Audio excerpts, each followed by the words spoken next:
hablemos del estilo APA. Seguro que solo escuchar esas palabras puede generar un poquito de estrés, que si los márgenes, las citas, las referencias. Pero en el fondo, todo se trata de una idea muy simple, la comunicación clara y efectiva.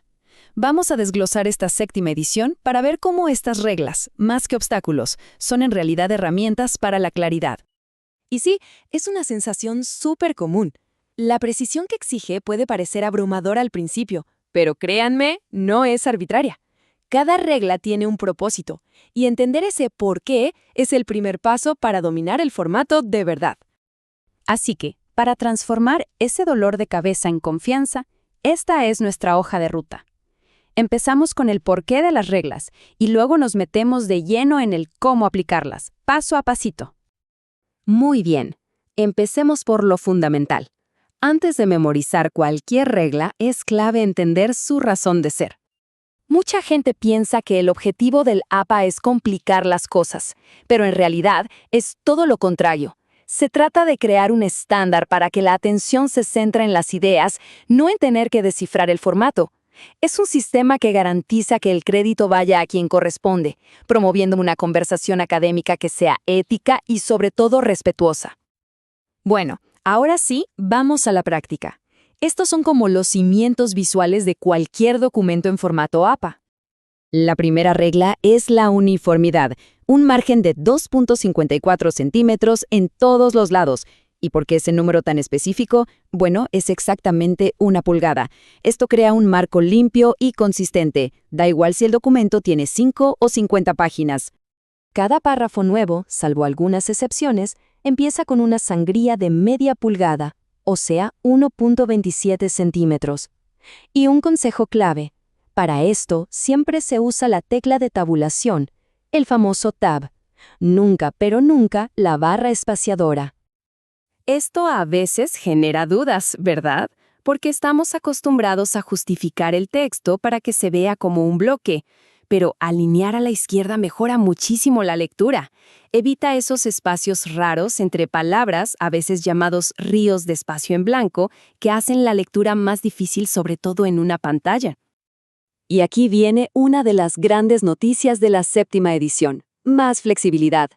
Antes, casi todo era Times New Roman. Ahora se aceptan fuentes como Calibri y Arial. Estas, al no tener los pequeños remates en las letras, lo que se conoce como serifas, son mucho más limpias y fáciles de leer en pantalla. Un gran paso hacia la accesibilidad. Ok, ya tenemos los cimientos del formato. Ahora, ¿cómo construimos sobre ellos? Veamos cómo el estilo APA organiza el contenido para crear una especie de plano que guía a quien lee a través del argumento. Fíjense en esto que es súper práctico. APA 7 simplifica las cosas. A la izquierda está la portada para estudiantes, más directa con la información esencial del curso y ya. A la derecha, la versión profesional, que tiene elementos extra como la nota del autor, porque está pensada para ser enviada a publicaciones. Para organizar las ideas dentro del texto, APA tiene hasta 5 niveles de títulos, cada uno con un formato específico que le dice visualmente al lector cómo se relacionan las secciones. Piensen en esto como si fuera un mapa de ruta del argumento, desde las ideas más grandes hasta los detalles más pequeños. Llegamos a una parte crucial del estilo APA: cómo reconocer las ideas de otras personas dentro de nuestro propio texto. Esto es fundamental. Básicamente, hay 2 formas principales de citar. En la cita narrativa, el autor es el protagonista de la frase. Le damos énfasis a quien lo dijo.